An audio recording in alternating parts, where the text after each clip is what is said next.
જિલ્લામાં વરસાદની આગાહી વ્યક્ત કરવામાં આવી છે। આગામી 9 થી 12 ઓગસ્ટ અનેક વિસ્તારોમાં વરસાદ પડશે। હવામાન વિભાગે કહ્યું 15 ઓગસ્ટ સુધીમાં રાજ્યના મોટાભાગના વિસ્તારોમાં વરસાદ વરસશે। ઉત્તર ગુજરાત, મધ્ય ગુજરાતમાં વરસાદી ઝાપટા પડવાની શક્યતા છે, તો પાટણ, વાવ, થરાદ અને બનાસકાંઠામાં વરસાદની આગાહી વ્યક્ત કરવામાં આવી છે। ત્યારે અલગ અલગ આ વિસ્તારમાં વરસાદને લઈને આગાહી અરવલ્લી, પંચમહાલ, વડોદરા, અમદાવાદમાં પણ વરસાદની આગાહી વ્યક્ત કરાઈ છે, તો કચ્છ અને સૌરાષ્ટ્રના ભાગોમાં પણ વરસાદી ઝાપટા પડશે। આ સાથે દક્ષિણ ગુજરાતના જિલ્લાઓમાં ફરી ભારે વરસાદની આગાહી વ્યક્ત કરવામાં આવી છે। આજથી જ વરસાદ થવાની શક્યતા રહેશે। રાજ્યના જુદા જુદા ભાગોમાં વરસાદ થવાની શક્યતા રહેશે। દક્ષિણ ગુજરાતના ભાગોમાં વરસાદ ઝાપટા પડશે અને તારીખ 9, 10, 11, 12માં ધીરે ધીરે વરસાદનું પ્રમાણ વધતું જશે, જેમાં તારીખ 10 સુધીમાં ઉત્તર ગુજરાતના ભાગોમાં વરસાદ પડવાની શક્યતા રહેશે, જેમાં પાટણ સમી હાજના ભાગો, મહેસાણાના ભાગો, સાબરકાંઠાના ભાગો, બનાસકાંઠાના વાવ થરાદના ભાગો, અરવલ્લીના ભાગો અને પંચમહાલના ભાગોમાં વરસાદ થવાની શક્યતા રહેશે।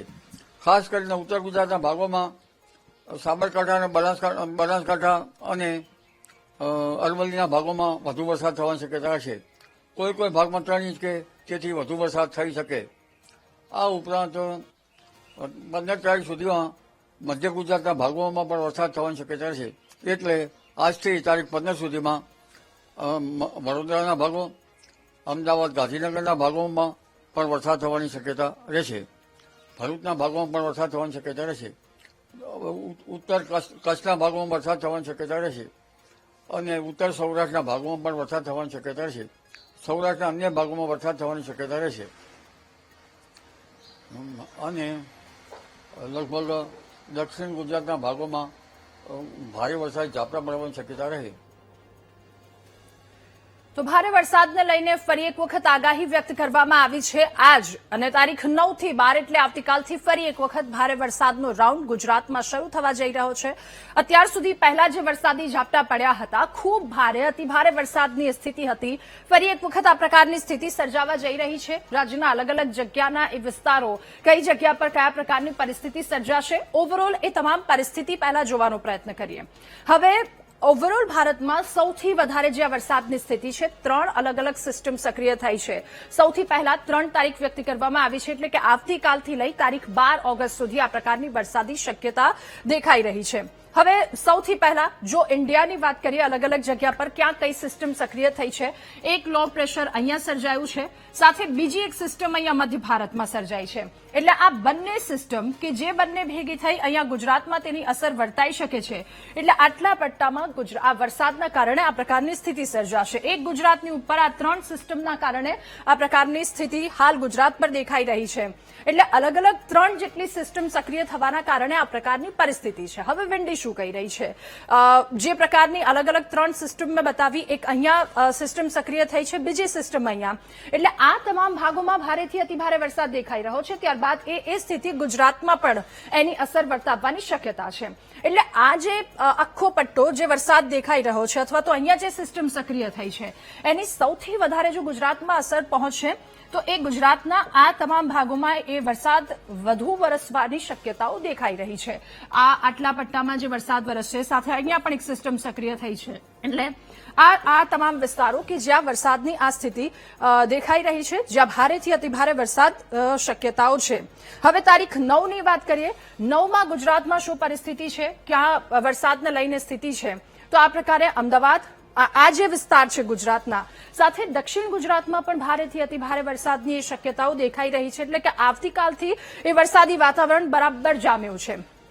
તારીખ 9 થી 12 તારીખ સુધીની આગાહી વ્યક્ત કરવામાં આવી છે અને જે રીતે મધ્ય ભારતમાં વરસાદી સિસ્ટમ સક્રિય થઈ છે, એના કારણે સૌથી વધારે પ્રભાવિત જો કોઈ પટ્ટો હોય તો ઉત્તરથી લઈ અને દક્ષિણ ગુજરાત સુધીનો આખો એ વિસ્તાર કે જ્યાં આ પ્રકારની વરસાદ રહેશે, આ પ્રકારના વરસાદની શક્યતા વ્યક્ત કરવામાં આવી છે। હવે સ્ટેટ વાઇઝ જોઈએ, સ્ટેટ વાઇઝ શું પરિસ્થિતિ છે, નાવકાસ્ટ અત્યારે હાલ શું કહી રહ્યું છે।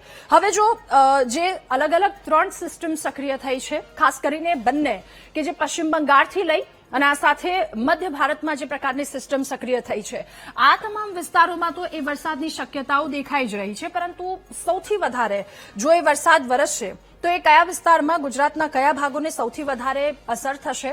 તો આ ઉત્તરનો આખો પટ્ટોથી લઈ આ દક્ષિણ ગુજરાત કે જ્યાં વરસાદ દેખાઈ રહ્યો છે સૌથી વધારે તારીખ 9 થી 11 ઓગસ્ટ અથવા તો 12 ઓગસ્ટ સુધી આટલા વિસ્તારોમાં ભારેથી અતિભારે વરસાદની સંભાવનાઓ છે અને એમાં પણ સૌથી વધારે જો વરસાદની વાત કરીએ તો આટલા વિસ્તારો છે કે જ્યાં એ પ્રકારની સ્થિતિ દેખાઈ રહી છે જ્યાં વધારે વરસાદ રહી શકે.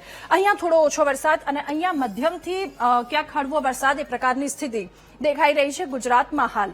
એટલે સૌથી વધારે જો ટૂંકમાં કહીએ અને ખૂબ જ સરળ ભાષામાં સમજવું હોય તો ઉત્તર ગુજરાતથી લઈ દક્ષિણ ગુજરાત આખો સીધો પટ્ટો કે જ્યાં વધારે વરસાદ આવવાનો છે. હવે અલગ અલગ તારીખ વાઇઝ જોઈએ શું પરિસ્થિતિ રહેવાની છે તો આ 3 થી 4 તારીખ જે આ જ પ્રકારની સ્થિતિ વ્યક્ત કરી રહ્યું છે. 9, 10, 11 તમામ જગ્યા પર આજે ઉત્તરથી લઈ દક્ષિણ ગુજરાતના અલગ અલગ વિસ્તારો છે કે જ્યાં સૌથી વધારે વરસાદ વરસવાનો છે. વાવથરા, બનાસકાંઠા, સાબરકાંઠા, અરવલ્લી, મહીસાગર એ તમામ વિસ્તાર કે જેને આખો આ ભારે અતિભારે વરસાદ કવર કરવાનો છે. એટલે પાટણ, મહેસાણા, અમદાવાદ, આ તરફ આણંદ, ભરૂચ, સુરત, નવસારી, વલસાડ, દમણ, આ તરફ તાપી, છોટાઉદેપુર, દાહોદ છે, મહીસાગર છે, સાબરકાંઠા, બનાસકાંઠા આ તમામ વિસ્તારોમાં ભારે વરસાદની શક્યતા વ્યક્ત કરાઈ છે. બીજી તરફ જો આખો સૌરાષ્ટ્રનો વિસ્તાર જોઈએ તો ત્યાં પણ વરસાદને લઈને આગાહી વ્યક્ત કરાઈ છે.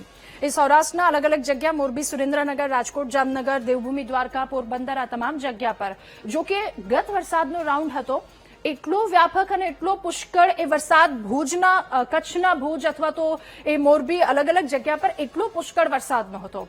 ત્યારે ફરી એક વખત જ્યારે વરસાદનો આ બીજો રાઉન્ડ શરૂ થયો છે એટલે લોકોને એક પ્રકારની એ પણ આશા છે કે આ વખતે જે નવો રાઉન્ડ શરૂ થયો છે એમાં થોડો વધારે વરસાદ રહેશે.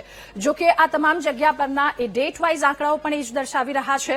સૌથી વધારે આપ તમામ તારીખનો એ જોઈ શકો છો કે તારીખ 9, 10, 11, 12 તારીખ 12 સુધી ઉત્તરથી લઈ અને દક્ષિણ સુધી આ તમામ જગ્યા પર ભારેથી અતિભારે વરસાદની સંભાવના છે. અને સૌથી વધારે વાત કરવામાં આવી છે દક્ષિણ ગુજરાત કે જ્યાં ભારે વરસાદની સંભાવના વ્યક્ત કરવામાં આવી છે. એટલે આ તમામ વિસ્તારો કે જ્યાં ભારેથી અતિભારે વરસાદની સંભાવનાઓ વ્યક્ત કરાઈ છે. એટલે કે ફરી એક વખત